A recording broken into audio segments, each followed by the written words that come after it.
तो फाइनली दोस्तों ज्योति सिंह जी एंड पवन सिंह जी के बारे में बहुत ही बड़ा एक बिगेस्ट अपडेट अभी खुशखबरी आ चुका है दोस्तों। फाइनली पवन सिंह जी के घर ज्योति सिंह जी अभी कुछ ही देर में पहुंचने वाली है दोस्तों। अभी आप लोग कुछ तस्वीरें देख रहे होंगे एंड वीडियो देख रहे होंगे दोस्तों। ये सब ज्योति सिंह जी फाइनली जाने वाली है कुछ ही देर में। और दोस्तों मैं आप सभी को बता दूं दोस्तों बहुत ही अच्छा है कि आज एक रोमांटिक मूड पे देखने वाली है जो कि ज्योति सिंह जी एंड पवन सिंह जी भी दोस्तों। फाइनली सारा जो कि फैसला जितना भी पहले का बात झगड़ा विवाद था सारा चीज़ दोस्तों खत्म हो चुका है। यानी कि दोस्तों अब इलेक्शन में भी ज्योति सिंह जी एंड पवन सिंह जी दोनों ही खड़े होने वाले हैं और दोस्तों दोनों ही एक दूसरे का आपस में सपोर्ट करने वाले हैं। और दोस्तों मैं आप सभी को बता दें दोस्तों इस चैनल पे आप सभी को कंटिन्यू एक से एक वीडियो देखने को मिलने वाला। तो अगर आप लोग चाहते हैं कि ज्योति सिंह जी एंड पवन सिंह जी का एक से एक न्यूज़ हम लोग देख पाइएगा तो प्लीज़ आप लोग मेरे चैनल को अभी से ही बेल आइकन को प्रेस कर लीजिएगा ताकि सबसे पहले आप लोग इस तरह का न्यूज़ वीडियो भोजपुरी इंडस्ट्री से जितने भी अपडेट आएगा मैं आप सभी को इसी चैनल के द्वारा एक से एक न्यूज़ प्रोवाइड करा दूंगा। तो दोस्तों प्लीज़ अगर आप लोग अभी तक ये वीडियो को कमेंट नहीं किया लाइक नहीं किया तो फटाक से कर लीजिएगा। और दोस्तों मैं आप सभी को बता दूं कि अभी सारा चीज़ में अपडेट देने वाला हूं कि आखिर पहुंचने वाली है कि नहीं,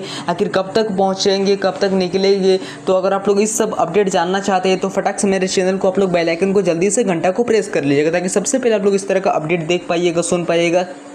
तो चलिए मिलते हैं किस नेक्स्ट वीडियो का। Thank you.